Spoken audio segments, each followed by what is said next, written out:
OP Singh साहब, sir हम आपसे एक सवाल पूछे उससे पहले आतिशी जी, क्योंकि दो राजनेताओं से हमने बात की और वही प्रश्न आतिशी जी आपसे भी, और आपसे भी निवेदन यह है कि प्लीज बीजेपी, कांग्रेस या किसी अन्य दल का नाम मत लीजिएगा। दिल्ली दंगों पर बात कीजिए, अपनी बात कीजिए, दूसरों की बात प्लीज आतिशी जी निवेदन मत कीजिएगा।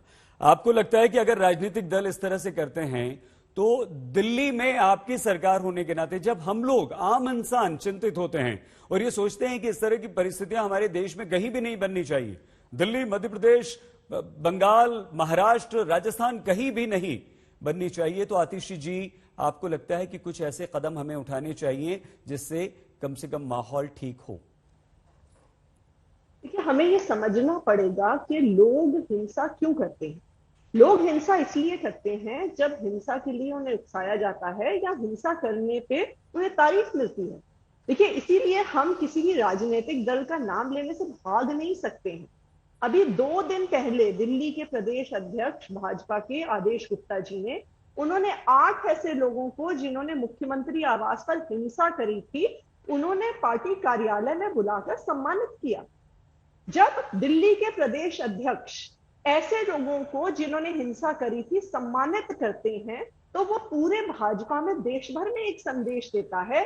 आतिशी जी, आतिशी जी, एक छोटा सा प्रश्न है आतिशी जी, जाएगा देखिए, तो इसलिए आतिशी जी सुन तो लीजिए। नहीं, देखिए फर्क होता है ना, जहां तक हम समझते हैं ये दो समुदायों के बीच एक जुलूस पर पत्थर और उसके बाद हिंसा और वहां पर तलवारें लहराई जाना, वहां पर गोली चलना, उसमें और किसी राजनेता, किसी प्रदेश के मुख्यमंत्री, किसी राजनीतिक दल के कार्यकर्ताओं द्वारा वहां पर प्रदर्शन करना, उन दोनों में फर्क होता है। दोनों को आप एक हिंसा कैसे कह सकती हैं?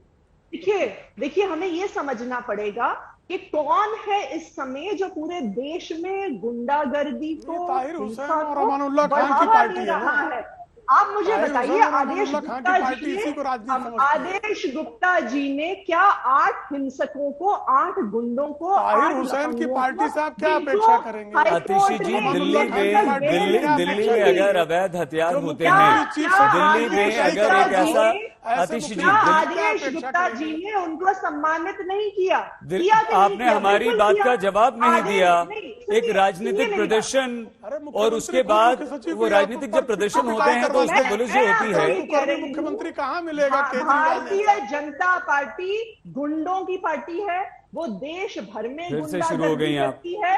कुकर्मी केजरीवाल से अब लोग सीखेंगे दिल्ली कुकर्म करना। ऑफिस में घुसकर आदेश गुप्ता जी तोड़ फोड़ करते हैं। कुकर्मी केजरीवाल ने जिस तरह के जिहादियों को पाला है, जिस तरह से अलगाववादियों से चंदे खाता है, वह जिस तरह से बलात्कारी उसके राशन कार्ड बनवाते हैं बलात्कार करके, जिस तरह से अमानुल्लाह खान जैसे लोग राष्ट्रद्रोही नारे लगाकर केजरीवाल की आंखों के तारे बने रहते हैं, वह सिद्ध करता है कि आम आदमी पार्टी आम आदमी के नाम पर जिहाद आदमी पार्टी है।